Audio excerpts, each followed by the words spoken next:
এই পুরো ইলেকশনটাকে কিভাবে দেখছেন? কত মনে হচ্ছে কি মেন এই ইলেকশনে প্রত্যেকটা আমরা যখন গ্রামে যাচ্ছি ওখানে একটি কথা বলছি কি 2014 থেকে 2026 অব্দি ট্যাক্স ডেভলিউশন হয়, গ্র্যান্ডসিন এড হয়, আজ 50 বছরের ইন্টারেস্ট ফ্রি লোনটা, ওরা সব টাকাটা মিলিয়ে 10,50,60,000 কোটি টাকাটা হয়েছে পশ্চিমবাংলার উন্নয়নের জন্য। ওই টাকাটা কোথায়? আমফানে আপনারা দেখেছেন কি যারা যারা ফ্লাড ভিকটিমস ওদের জন্য যে ব্যবস্থাটা করা হয়েছিল ওই টাকাটা তৃণমূলের গুন্ডারা খেয়ে নিয়েছে। টাকাটা কোথায়?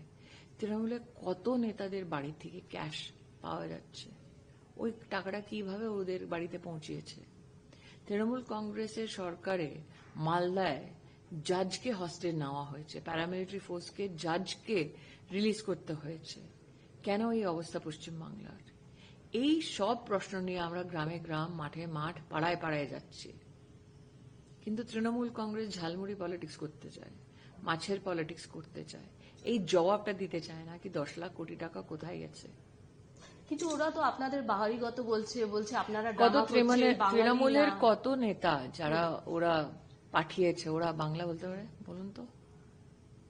কে বহিরাগত? আমি এই দেশে জন্ম নিয়েছি, এই দেশের লোক বাইরের লোক, আর যারা ইলিগাল ইমিগ্রেন্টস ঘুষপেটিয়া ওরা এদের বাড়ির লোক। কিন্তু বাংলাদেশি বলছে, বাঙালি বললেই আপনাদের বাংলাদেশি বলে দেবে, আপনাদের বাইরে পাঠিয়ে আই দেবে। থিঙ্ক ওরা চায় কি আমরা এই মেন টপিক আলোচনা না করে 10 লাখ কোটি টাকা কোথায় গেছে মাত্র এই একটা প্রশ্নের জবাবটা পাচ্ছে না। 10,60,000 কোটি টাকা বাংলার উন্নয়নের জন্য এসেছিল, ওই টাকাটা কোথায়? একটা ভেরি ইম্পর্টেন্ট কোশ্চেন, জয় মা কালী, কালীকে আমরা মানি, শ্রীরামকেও মানি, প্রত্যেকটা ঠাকুরই ঠাকুর, কিন্তু এখানে ওটাকে কিভাবে ডিভাইড কেন হচ্ছে জিনিস? আমি আবার বলছি, হুম, ঠাকুরকে ডিভাইড করছো, খাবারকে ডিভাইড করছো। আপনারা দেখছেন তৃণমূল কংগ্রেস কিভাবে গ্রামের লোককে ডিভাইড করছে, শহরের লোককে ডিভাইড করছে। আমার প্রশ্নটা আবার একটাই জানাই, 10,60,000 কোটি টাকা পশ্চিম বাংলার উন্নয়নের জন্য এসেছিল, ওই টাকাটা কোথায়?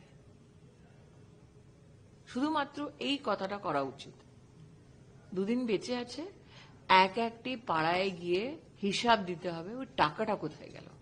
এই ইলেকশনে কি ভাবছো? তুমি তো পুরো ইলেকশনের পুরো আই ক্যাম্পেইনটা থিঙ্ক অমিত শাহ যে প্রথম ফেজের পরে প্রেস কনফারেন্স করেছেন, উনি যে বক্তব্যটা দিয়েছেন ওটাই বেশ। Thank you. এই পুরো ইলেকশনটাকে কিভাবে দেখছেন? কত মনে হচ্ছে কি মেন এই ইলেকশনে প্রত্যেকটা আমরা যখন গ্রামে যাচ্ছি ওখানে একটি কথা বলছি কি 2014 থেকে 2026 অব্দি ট্যাক্স ডেভলিউশন হয়, গ্র্যান্ডসিন এড হয়, আজ 50 বছরের ইন্টারেস্ট ফ্রি লোনটা, ওরা সব টাকাটা মিলিয়ে 10,50,60,000 কোটি টাকাটা হয়েছে পশ্চিমবাংলার উন্নয়নের জন্য। ওই টাকাটা কোথায়?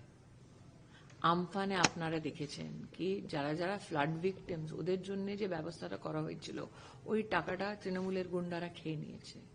টাকাটা কোথায়? তৃণমূলের কত নেতাদের বাড়ি থেকে ক্যাশ পাওয়া যাচ্ছে, ওই টাকাটা কিভাবে ওদের বাড়িতে পৌঁছিয়েছে? তৃণমূল কংগ্রেসের সরকারে মালদায় জাজকে হস্টেজ নেওয়া হয়েছে, প্যারামিলিটারি ফোর্সকে জাজকে রিলিজ করতে হয়েছে। কেন এই অবস্থা পশ্চিমবাংলার? এই সব প্রশ্ন নিয়ে আমরা গ্রামে গ্রাম, মাঠে মাঠ, পাড়ায় পাড়ায় যাচ্ছি, কিন্তু তৃণমূল কংগ্রেস ঝালমুড়ি পলিটিক্স করতে চায়, মাছের পলিটিক্স করতে চায়, এই জবাবটা দিতে চায় না কি 10 লাখ কোটি টাকা কোথায় গেছে। কিছু ওরা তো আপনাদের বাহারিগত বলছে আপনারা কত ড্রামা করছেন, বাঙালি তৃণমূলের না। কত নেতা যারা ওরা পাঠিয়েছে, ওরা বাংলা বলতে পারে বলুন তো? কে বহিরাগত? আমি এই দেশে জন্ম নিয়েছি, এই দেশের লোক বাইরের লোক, আর যারা ইলিগাল ইমিগ্রেন্টস ঘুষপেটিয়া ওরা এদের বাড়ির লোক। কিন্তু বাংলাদেশি বলছে, বাঙালি বললেই আপনাদের বাংলাদেশি বলে দেবে, আপনাদের বাইরে পাঠিয়ে আই দেবে। থিঙ্ক ওরা চায় কি আমরা এই মেন টপিক আলোচনা না করে 10 লাখ কোটি টাকা কোথায় গেছে মাত্র এই একটা প্রশ্নের জবাবটা পাচ্ছে না। 10,60,000 কোটি টাকা বাংলার উন্নয়নের জন্য এসেছিল, ওই টাকাটা কোথায়? একটা ভেরি ইম্পর্টেন্ট কোশ্চেন, জয় মা কালী, কালীকে আমরা মানি, শ্রীরামকেও মানি, প্রত্যেকটা ঠাকুরই ঠাকুর, কিন্তু এখানে ওটাকে কিভাবে ডিভাইড কেন হচ্ছে জিনিস? আমি আবার বলছি, হুম, ঠাকুরকে ডিভাইড করছো, খাবারকে ডিভাইড করছো। আপনারা দেখছেন তৃণমূল কংগ্রেস কিভাবে গ্রামের লোককে ডিভাইড করছে, শহরের লোককে ডিভাইড করছে। আমার প্রশ্নটা আবার একটাই জানাই, 10,60,000 কোটি টাকা পশ্চিম বাংলার উন্নয়নের জন্য এসেছিল, ওই টাকাটা কোথায়? শুধুমাত্র এই কথাটা করা উচিত। দুদিন বেঁচে আছে, একটি পাড়ায় গিয়ে হিসাব দিতে হবে ওই টাকাটা কোথায় গেল। এই ইলেকশনে কি ভাবছো? তুমি তো পুরো ইলেকশনের পুরো আই ক্যাম্পেইনটা থিঙ্ক অমিত শাহ যে প্রথম ফেজের পরে প্রেস কনফারেন্স করেছেন, উনি যে বক্তব্যটা দিয়েছেন ওটাই বেশ।